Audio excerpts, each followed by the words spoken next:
ইন্নাল হামদুলিল্লাহ ওয়াস সালাতু ওয়াস সালামু আলা রাসূলিল্লাহ সাল্লাল্লাহু আলাইহি ওয়াসাল্লাম ওয়া আলিহি ওয়া আসহাবিহি আজমাইন, আম্মা বা'দ।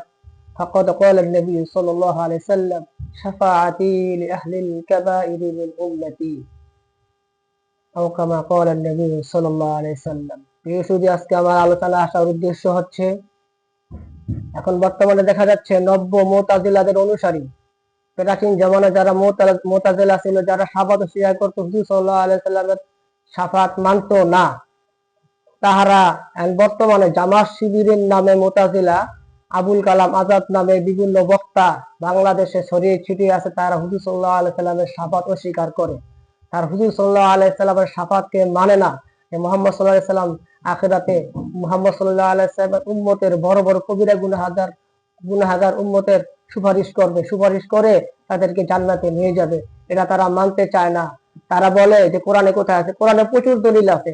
তারপর আমি বলবো যে হাদিস তো মুতাওয়াতির সনদের হাদিস। এই হাদিসের ব্যাপারে, শাফাতের ব্যাপারে যত হাদিস আছে, এগুলো সব মুতাওয়াতির সনদে বর্ণিত হাদিস।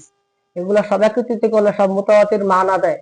আর মুতাওয়াতির সনদে মানায় কোনো হাদিস অস্বীকার করা কুফরি।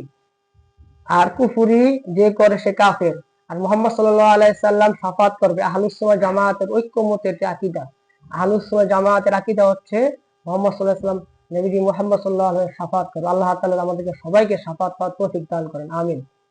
আর তারা শাফাত অস্বীকার করে, তাহলে তাহারা আহলুস সুন্নাহ জামাতের সম্মিলিত আকীদাকে তারা অস্বীকার করতেছে, সাহাবায়ে কেরামের আকীদাকে অস্বীকার করতেছে। তাহলে তারা কি হবে বলেন আপনারাই?